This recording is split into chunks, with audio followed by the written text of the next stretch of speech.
nakita niyo man itong bahay na to maliit, pero kung hindi niyo alam, punong-puno pagmamahal itong bahay na to. Ay mga kings!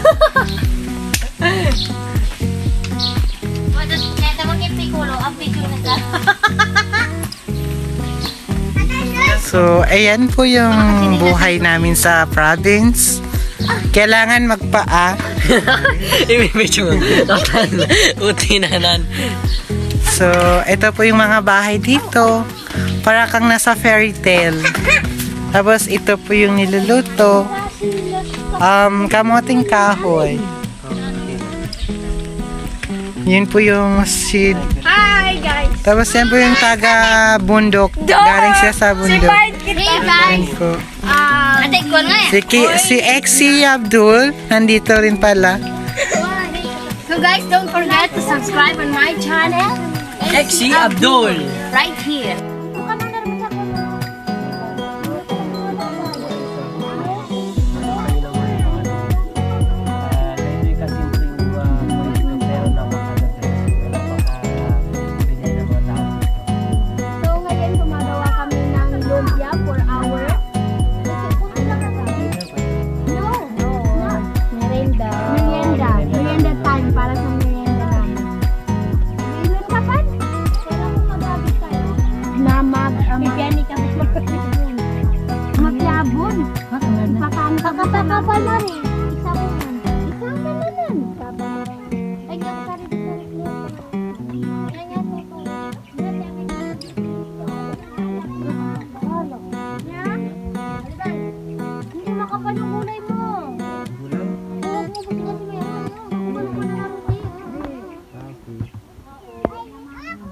May abo pa yan.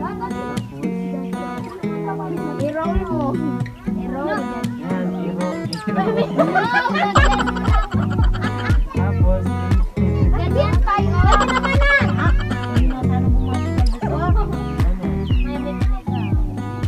Balikan ito. Halika ba?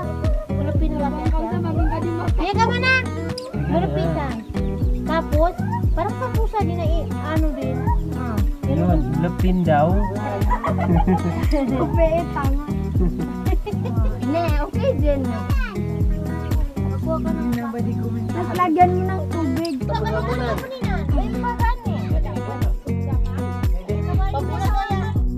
Papakita ko sa inyo kung paano sila nagluluto dito sa maliit na bahay na to. Maliit lang siya, pero sobra yung ano dito, ang saya dito. Then yung hangin, masarap. Ang sarap matulog dito sa maliit na kubo. Pero makikita nyo. Ayan. Yan yung maliit na lutuan. Kung makikita nyo, simple lang. Pero napakatahimik. Saka masarap tumira dito. So na-realize ko na hindi mo kailangan tumira sa malaking bahay. Mas masarap pala yung tumira ka sa mag-try mong tumira dito sa bukid. Alam nyo ba kung ano itong lulutuin namin? Yan. Manok po siya yan. So, hindi ko alam kung anong klaseng luto ito. Sige, pinapakaluan muna para mabilis lumambot yung manok. Bago ka makaluto ng kanin, ulam, kailangan mo maglito. Kailangan mo Kahoy. Tapos putulin. Kailangan putulin sa gitna para marami tingnan. So, ang ganda manirahan dito kasi lahat ng bagay na kailangan mo nandito. Paghirapan pa. Pero kailangan mo ang Paghirapan, pero nandito lang naman sa kwan. TikTok ka pa, no?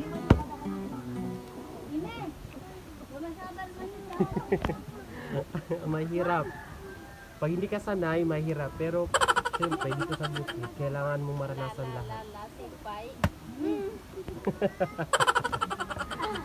Kasi nanisama ni Clara, kaya ko na.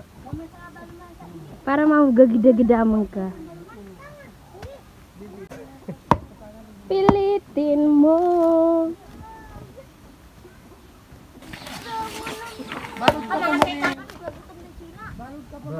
Bagating pa na yan? Si Bobby. Mimi naking ka sa babay.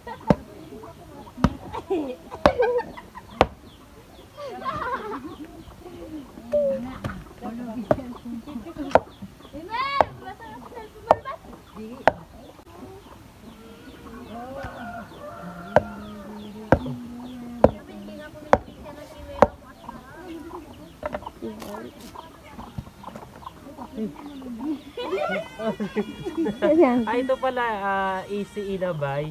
Nung maliit ako, nakatira ako sa kanya dito sa bukid. So, mahal na mahal ko to. Ay, sana all mahal.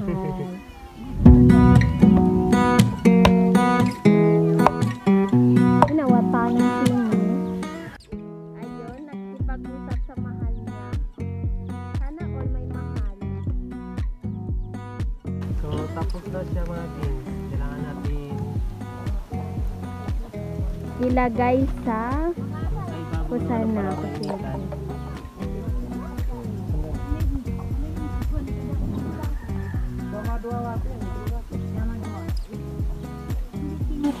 Dasa? Dito talaga.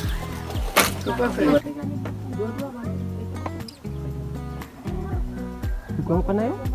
Uy, ipag ka na.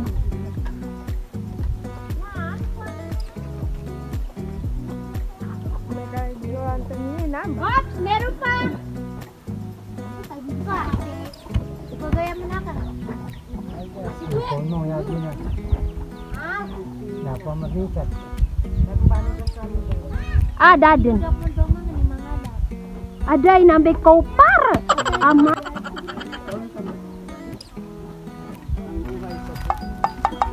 Ang buhay sa bukid. Ayan si King Bago Pai. ka makagawa ng ano, Gulay. Bago magkudkod ng niyog, so kailangan mo muna alisin yung balat. Kailangan mo muna siyang balatan para makuha mo yung naman niya, yung coconut. Kailangan mo kudkurin. Pagkatapos na ito balatan, kudkurin naman mamaya para may panghalo sa gulay at saka sa manok.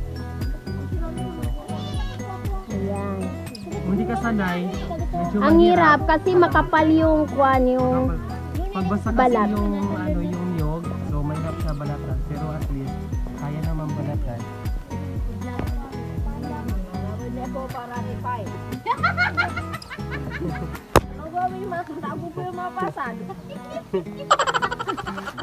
Ini mah balat disakipan.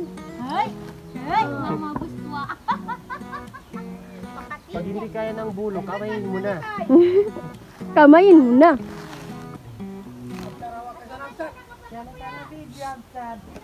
Pataday ka mas mapiaganin ang kapara din kwan. Ada deh.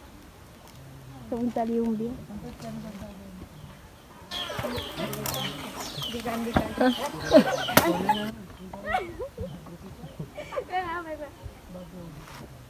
Ito yung ano, tawag siya, yung native na unggoy.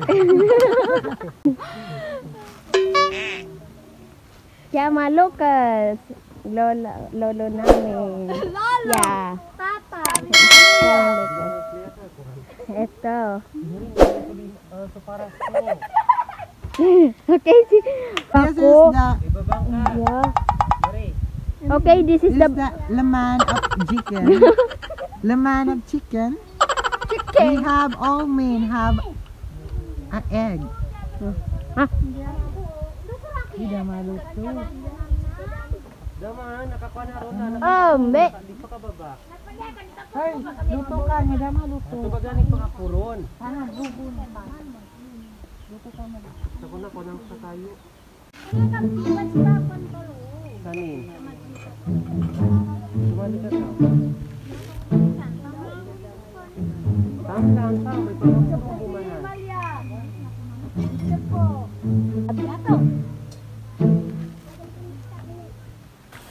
Nito.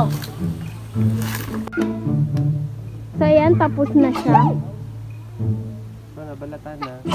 So, ang next step naman natin is tawag yan, hatin Hatin. sa gitna gamit ang bulo. So, meron sikreto dito kung saan ka dapat pupukin para hindi masira yung paghatin ng bulo. Oh. Hindi ko alam, pero subukan natin. Wait.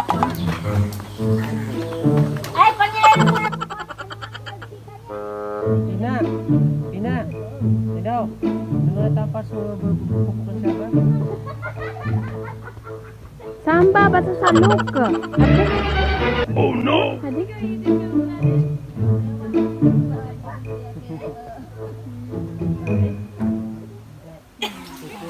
So dito, hindi ko alam kung bakit dito. So pupukulit na lang natin.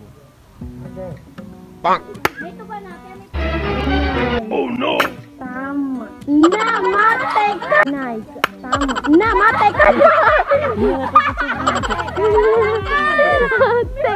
Matay ka din, Pai. Makapamasakan sa bago. Hindi kinaya. Dito natapulin sa bulo.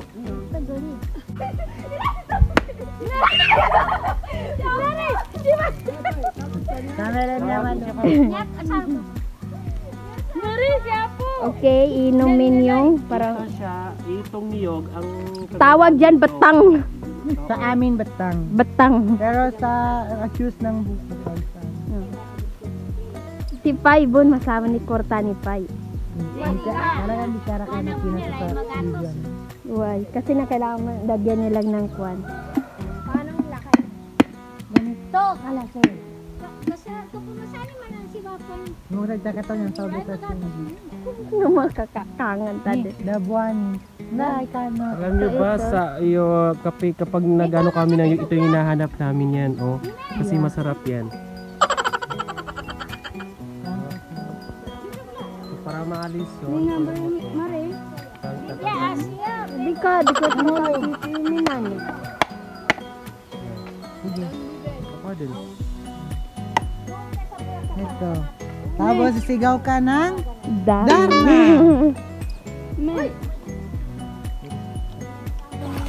Hey guys, so ngayon ang ginagawa ni King Paisalis is gakukor ng nyog. I mean, I don't know paano yan sabihin sa Tagalog, pero nakuan. Gumagawa siya ng ginataang niyog. Ginataang niyog.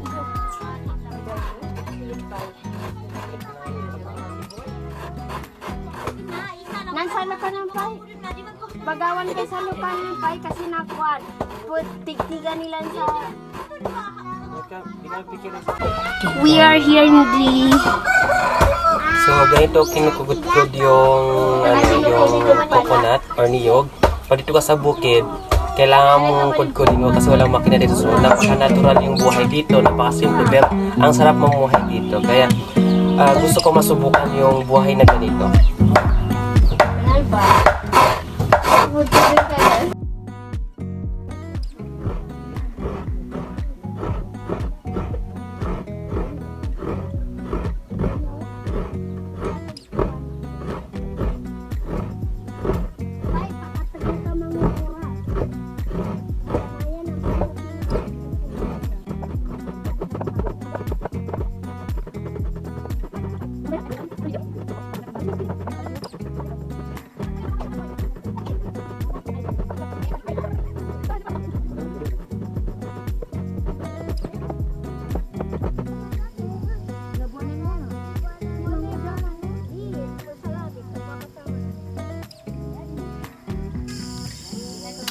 Asa ko kilo ng yoga turoy?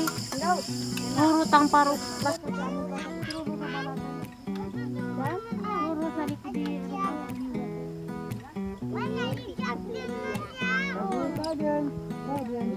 Hey guys, ngayon nag-ihaw kami ng manok. So maganda yung panahon ngayon guys. So thank you na hindi umulan ngayon kasi kagabi umulan talaga. So hindi namin masyadong na-enjoy. So natulog kami ng maaga. Unlike ngayon. Oh my God. Saan nga guys, gabing-gabi na is oras dito, mga oras ay 6:41 guys. Is maya-maya is matutulog na rin kami is bukas na naman guys. Bagong video naman guys. Bukas na naman.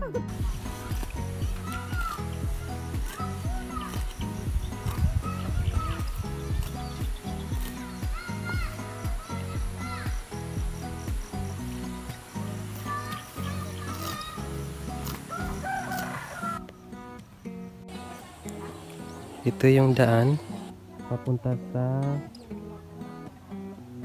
Liguan. So, papakita ko yun.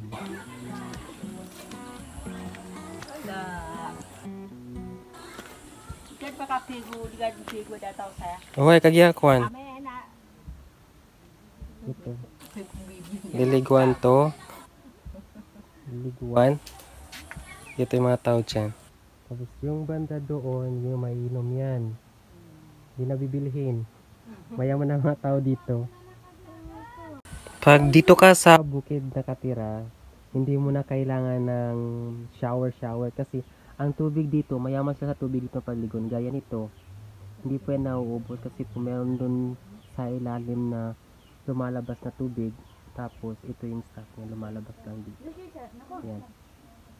Tapos sa pangalawang side, pangalawang side, ito yung isang liguan dito. Tapos, syempre, pag may paliguan, meron din kukuha ng mainom na tubig. Malinis po to.